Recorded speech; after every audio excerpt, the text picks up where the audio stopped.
Está Patricia Bullrich conmigo, la vemos ya en imagen. Gracias, Patricia, por estar con nosotros. Gracias, Carlos, a vos por esta entrevista.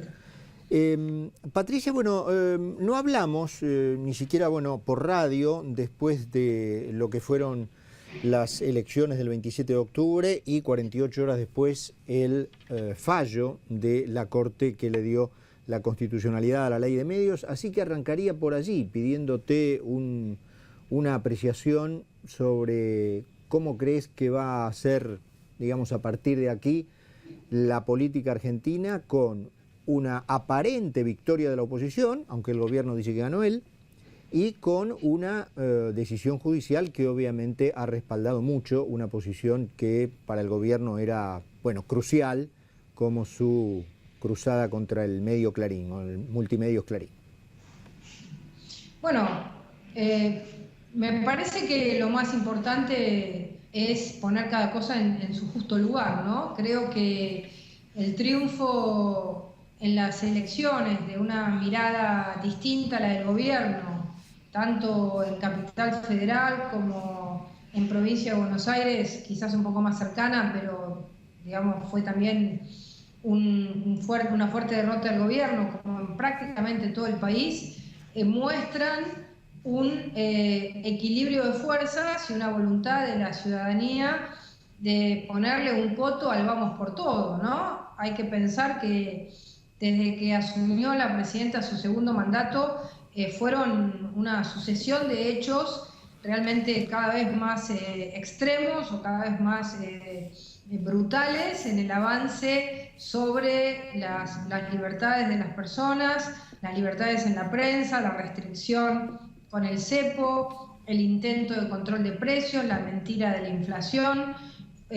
Fue toda una situación bastante compleja que creo que la sociedad dijo: no quiero esto, a pesar de haber votado al gobierno con un porcentaje muy alto 2 años antes. En primer lugar. En segundo lugar, el fallo de la Corte es un fallo que, primero, que no es de todos los miembros de la Corte, fue un fallo bastante apretado, ganó la posición de una mayoría por un voto, y creo que lo que deja abierto la Corte es una conflictividad muy fuerte en lo que ha sido la construcción de un monopolio informativo, de una palabra oficial, de la idea de que los medios de comunicación tienen que dar la palabra oficial, y esto se ve en el manejo de los medios públicos, se ve en el manejo de la publicidad oficial, y se ve también, por supuesto, en la compra de medios amigos del gobierno. Creo que haber respaldado esta posición le va a costar a la Argentina mucho, y creo que, por supuesto, que va a haber conflictividad en tribunales.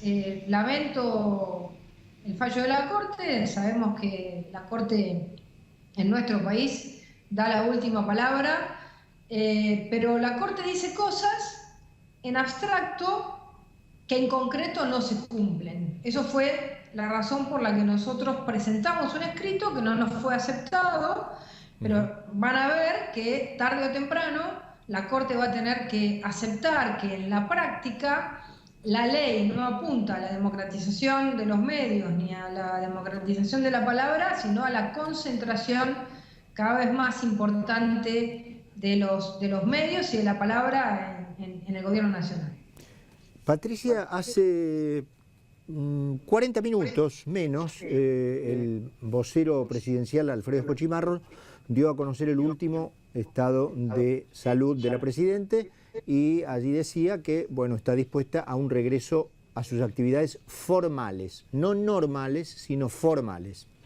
Y te quería preguntar si tenés, digamos, una composición de lugar hecha sobre cómo crees que va a regresar la Presidente, si más inclinada a profundizar lo que conocemos de su gobierno, al revés, si a estar dispuesta a hacer ciertos cambios, más en el área económica pro mercado, por ejemplo, en el área de su relación con la oposición más dialoguista. ¿Cómo te imaginas el regreso? Mira, yo me imagino un regreso en los mismos términos en los que el gobierno ha planteado su gestión en este tiempo. No veo un diálogo de la presidenta con la oposición, ni veo un cambio de postura.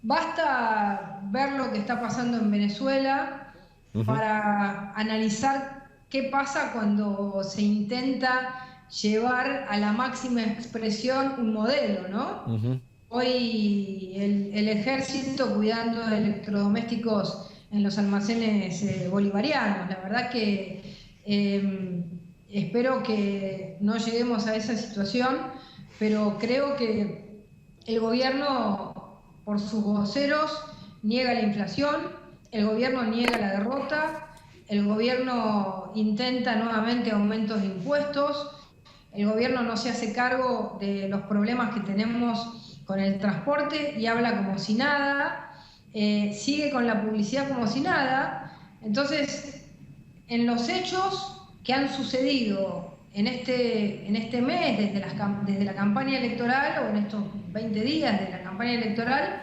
no muestran ningún tipo de cambio. Cambio hubiera significado llamar a la oposición y discutir cosas en común. Fíjense ustedes que no sabemos si va a pasar o no, pero el jueves está llamada la comisión para la reforma del Código Civil. ¿Qué vamos a tener? ¿Una reforma del Código Civil express? Te iba a preguntar sobre eso, si tenías posición tomada, porque una cláusula que introdujo el Poder Ejecutivo ahora aparentemente está alarmando a todo el mundo.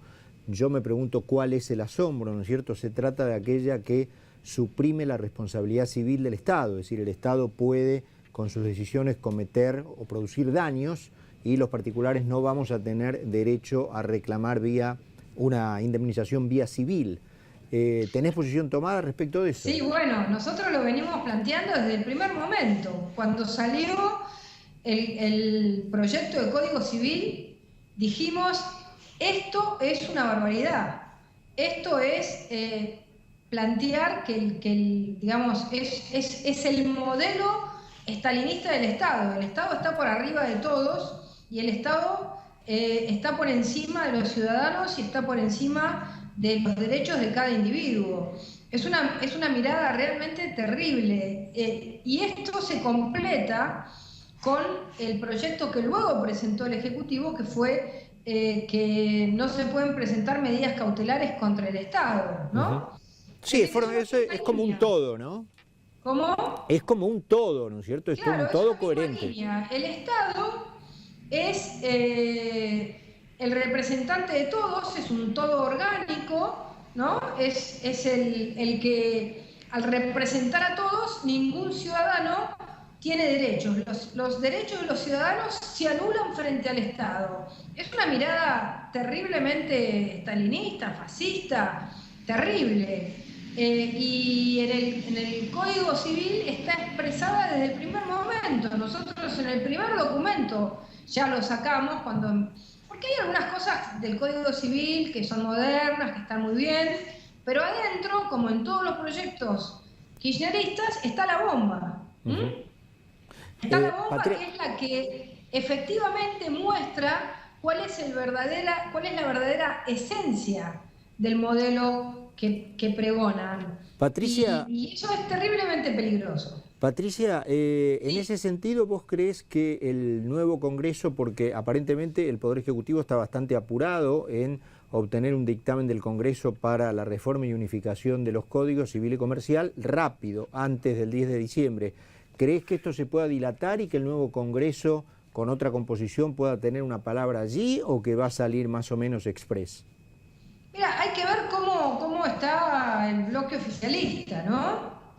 Si en este momento el bloque oficialista no tiene rebeldías, no tiene gente que dice no estoy dispuesto a tratar el Código Civil así, no estoy dispuesto a llevar adelante esto, se puede frenar. Si el Poder Ejecutivo y el bloque oficialista sigue en la obediencia debida, Y te lo pueden sacar de este jueves para el próximo. ¿Y tenés una percepción, dado que, bueno, obviamente estás allí en la Cámara, supongo que tendrás conversaciones, hasta de pasillo con tus colegas, ¿tenés una percepción de si hay algún cambio en el bloque oficial o disidencias? Mira, yo siento pequeños comentarios. Todavía te diría que no hay muchos que estén planteando las cosas más abiertamente. Pero bueno, empieza un comentario respecto a una mayor participación inclusive entre ellos mismos. Están peleando por la conducción del bloque, es decir, que empieza a haber desorden en el gallinero, ya no aceptan las órdenes verticalmente. Empiezan a notarse algunas cosas, así que empiezan a decir si el presidente de la Cámara es de la provincia, la jefa del bloque no puede ser de la provincia. ¿Has notado, empieza a haber algunos movimientos? ¿has notado en ese sentido una movida con el presidente de la Cámara actual, Julián Domínguez? Digamos, él dice que hasta tiene un gabinete en las sombras para asumir como un presidente provisional en cualquier momento, por si la salud de Cristina así lo determina. ¿Has tenido noticias sobre eso? Bueno, tiene que pasar por tres, ¿no? Tiene que pasar por el vicepresidente. Bueno, la idea es que a Vudú lo limpiarían de alguna manera. Pero si lo limpian, digamos, a ver, la ley de acefalía, que fue modificada, lo que dice es que si no hay presidente o vice... Hay que llamar a elecciones. Bueno, antes de llamar a elecciones hay que llamar a una asamblea. Y esa asamblea necesita de 2/3 partes de los votos para elegir a una persona que tiene que ser senador, diputado o gobernador. Que fue el caso de Duhalde. Bueno, claro.